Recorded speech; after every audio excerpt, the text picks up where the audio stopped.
Hello बच्चों। तो कैसे हो आप सब। तो आज हम लोग अभी देखने वाले हैं 10th क्लास के संस्कृत। ठीक है, जो चैप्टर 3 के बारे में हम लोग यहाँ पे देखेंगे। चैप्टर 3 का नाम है अलस कथा। अलस कथा। और इसके जो है 2024 एग्ज़ाम में पूछे जाने वाले ऑब्जेक्टिव, ठीक है, ऑब्जेक्टिव क्वेश्चन के बारे में इसमें हम लोग स्टडी करेंगे। इसमें देखेंगे कुछ ऑब्जेक्टिव क्वेश्चन को जो 2024 के एग्ज़ाम में सीधे साधे आने वाले हैं। ठीक है, यहाँ से ऑब्जेक्टिव सीधे आएंगे। हमने पिछले 2 वीडियो बना चुके हैं चैप्टर 1 और चैप्टर 2 का संस्कृत में, जिसको आप जा करके देख सकते हैं संस्कृत के प्लेलिस्ट में। ठीक है, बाकी सब केमिस्ट्री का, मैथ का, सबका चल रहा है। आप सब वीडियो देखिए और अच्छे से तैयारी कीजिए। ठीक है, तो ऑब्जेक्टिव शुरू करते हैं। चलिए,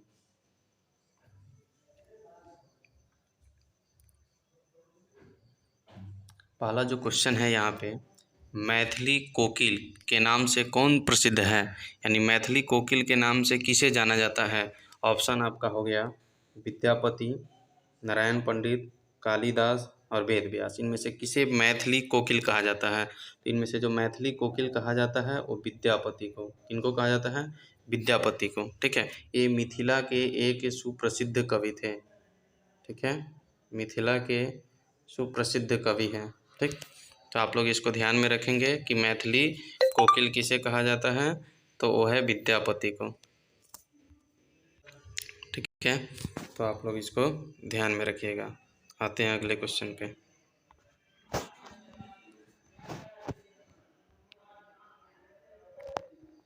ठीक है, दूसरा क्वेश्चन है यहाँ पे, अलस कथा पाठ कहाँ से ली संकलित है, यानी अलस कथा जो पाठ है वो कहाँ से लिया गया है। ठीक है, कहाँ से लिया गया है इस बात को बताना है। ठीक, तो आप लोग पढ़े होइएगा बुक में, तो जानिएगा। ठीक है, तो ये ऑप्शन ए है अग्नि पुराण, दूसरा है पुरुष परीक्षा, तीसरा है रामायण और चौथा है महाभारत। तो अलस कथा जो है वो पुरुष परीक्षा से लिया गया है, और ये पुरुष परीक्षा जो है वो विद्यापति की रचना है। किसकी रचना है? विद्यापति की रचना है। ठीक है, तो आप लोग ध्यान दीजिएगा इस बात को। ये भी क्वेश्चन पूछ सकता है कि जो पुरुष परीक्षा है वो किसकी रचना है, तो विद्यापति की। तो इसका जो आंसर हो जाएगा कि अलस कथा पाठ कहाँ से संकलित है या कहाँ से लिया गया है, तो इसका आंसर हो जाएगा पुरुष परीक्षा।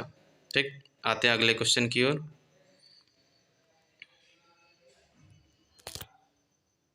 तीसरा क्वेश्चन है कि मिथिला के मंत्री कौन था, यानी मिथिला जो नगर है उसकी मंत्री कौन थे। ऑप्शन ए बुद्धिवीर, ऑप्शन बी कर्मवीर, धर्मवीर और वीरेश्वर। ये 4 ऑप्शन यहाँ पे दिए गए हैं, तो इसके आंसर हो जाएंगे वीरेश्वर। मिथिला के मंत्री कौन थे? वीरेश्वर थे। ठीक है, तो आप सब इसको ध्यान में रखेंगे कि मिथिला के मंत्री वीरेश्वर थे। और ये जो क्वेश्चन है वो कई बार बोर्ड एग्जाम में आ चुके हैं, तो ये आपके लिए इम्पोर्टेंट क्वेश्चन बन जाएगा। ठीक है, और क्वेश्चन यहाँ से एक भी बाहर नहीं जाने वाला है, क्योंकि मैंने उन्हीं क्वेश्चन को रखा है जो मोस्ट इम्पोर्टेंट है। आ जाते हैं अगले पे। क्वेश्चन नंबर 4 बोलता है, मनुष्य को कौन नष्ट कर देता है। तो मनुष्य को कौन नष्ट कर देता है? ऑप्शन ए धन, बी है धर्म और तीसरा है आलस। ठीक है, तो इसका आंसर हो जाएगा सी आलस। ठीक है, मनुष्य को जो है आलस जो है नष्ट कर देता है।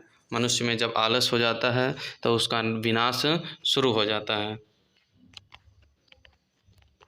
आ जाते हैं अगले क्वेश्चन पे।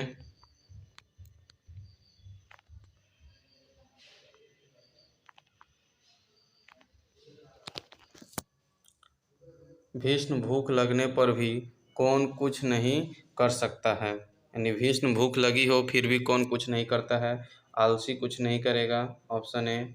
ऑप्शन बी निर्बल कुछ नहीं करेगा, ऑप्शन सी सचित्र कुछ नहीं करेगा और निर्धन कुछ नहीं करेगा। तो इसका सही आंसर हो जाएगा आप लोगों को आलसी। आलसी व्यक्ति को कितना भी भूख लगी हो लेकिन वो कुछ नहीं करता, सिर्फ फोकट का खाना चाहता है। ठीक, आते हैं अगले क्वेश्चन पे। क्वेश्चन नंबर 6 है, वीरेश्वर नाम का मंत्री कहाँ रहता था। तो ऊपर ही क्वेश्चन में हमने पढ़ा है, तो इसका ऑप्शन देख लेते हैं। पाटलिपुत्र, मिथिला, जनकपुर और अयोध्या। तो ऊपर ही पढ़े हैं कि मिथिला के मंत्री कौन थे, तो वीरेश्वर। तो वीरेश्वर कहाँ के मंत्री हो गए, मिथिला के। ऊपर ही क्वेश्चन मिला है, तो ऐसे ही क्वेश्चन पूछता है, उल्टा करके भी पूछ सकता है। तो आप लोग क्वेश्चन को बारीकी से देखेंगे, ध्यानपूर्वक देखेंगे। चलिए 7वें क्वेश्चन है यहाँ पे, आलसियों को कौन अन्न एवं वस्त्र देते थे। यानी आलसी जो व्यक्ति थे उसमें कहानी में, अलस कथा में, उसको अन्न और वस्त्र कौन देते थे, बुद्धिवीर, कर्मवीर, धर्मवीर और वीरेश्वर। तो उनको वीरेश्वर जो है धन दिया करते थे, वस्त्र दिया करते थे और भोजन दिया करते थे। ठीक है, आ जाते हैं अगले क्वेश्चन नंबर 8 की ओर। आलसी पुरुष कितने थे।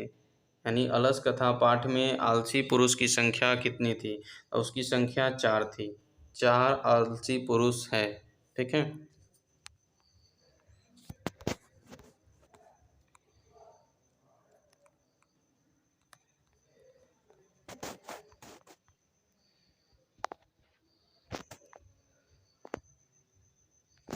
ठीक है, आते हैं अगले क्वेश्चन पे।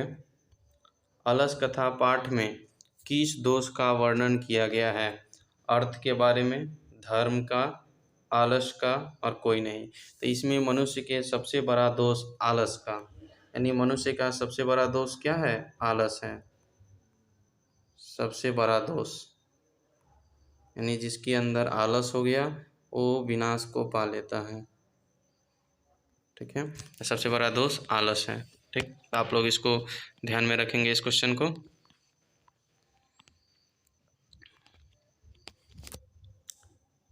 मैथिल कवि कौन था, यानी मिथिला के कवि कौन है इनमें। तो फर्स्ट क्वेश्चन ही हम लोग देखे हैं, तो ये मिथिला के कवि कौन हो जाएंगे, विद्यापति, जिनको मैथिली कोकिल भी कहा जाता है। ठीक है, तो क्वेश्चन नंबर 1 में ही देखे हैं, तो देखिए कैसे क्वेश्चन आ सकता है।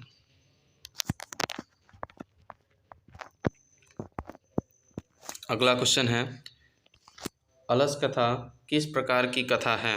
तो अलस कथा में आलसियों के ऊपर व्यंग किया गया है, तो यह एक व्यंगात्मक कथा होगा। आलसियों के ऊपर व्यंग किया गया है, तो यह एक व्यंगात्मक कथा है। तो ये क्वेश्चन भी इम्पोर्टेंट है आप लोगों के लिए। ठीक है,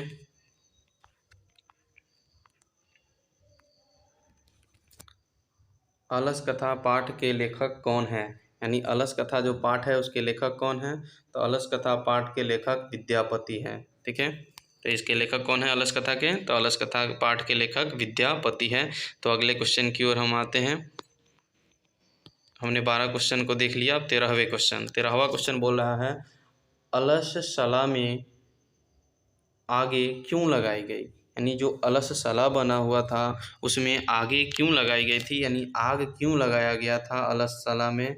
तो इसका एक कारण था कि ये जो वीरेश्वर नाम का मंत्री है मिथिला के, वो गरीबों को अन्न और वस्त्र बांटता था। ठीक, तो कुछ आलसी लोग जो है बनावटी आलसी बन करके उनसे अन्न एवं वस्त्र ग्रहण करते थे, तो उसी की जांच के लिए जो है क्या किया गया, उसमें आग लगाया गया। तो इसका आंसर बी सही हो जाएगा, आलसियों की परीक्षा लेने के लिए। ठीक है, तो आइए बढ़िए अगले क्वेश्चन की ओर। अगला क्वेश्चन नंबर 14 है, अलस कथा पाठ में किसके महत्व का वर्णन किया गया है। तो अलस कथा पाठ में मानव के गुण का महत्व का वर्णन किया गया है कि मनुष्य को कैसा होना चाहिए, मानव के कौन कौन से गुण अच्छे हैं, और एक उसमें आलस एक बहुत बड़ा अवगुण है, तो उसके बारे में भी वर्णन मिलता है अलस कथा में। ठीक है, अगले क्वेश्चन नंबर 15 की ओर आते हैं। गरीबों और अनाथों को दिन प्रतिदिन कौन भोजन कराते थे। तो अभी ही बताए हैं, गरीब और अनाथ को वीरेश्वर नाम का जो मंत्री था मिथिला का, वो अन्न एवं भोजन देता था। ठीक है, अगला क्वेश्चन, कारुणिक के बिना किसकी गति नहीं होती है। यानी जिसके अंदर करुणा नहीं है उसके अंदर किसकी गति नहीं होती, धूतों की, पतितों की, वचालों की, और यहाँ पे ऑप्शन डी हो गई आलसियों की। आलसियों की, तो इसका आंसर हो जाएगा आलसियों की गति नहीं होती है। ठीक है, आते हैं क्वेश्चन नंबर 17 की ओर। क्वेश्चन नंबर 17 बोल रहा है, अलससला में लगी आग को देखकर कौन भाग गए। तो अलससला में लगी आग को देख कर के धूर्त लोग भाग गए थे। जो धूर्त लोग थे वो भाग गए थे, और आलसी लोग जो थे, 4 आलसी, वो नहीं भागे थे। 4 आलसी जो थे वो नहीं भागे थे। 4 आलसी लोग नहीं भागे थे। तो ये कहानी बहुत ही रोचक थी, और इससे रिलेटेड क्वेश्चन हमने 17 क्वेश्चन करा दिया है। तो इससे बाहर इस चैप्टर से क्वेश्चन नहीं आने वाले हैं। तो आप लोग वीडियो को पूरा देखें, इसके लिए धन्यवाद। तो चलिए मिलते हैं अगले वीडियो के साथ।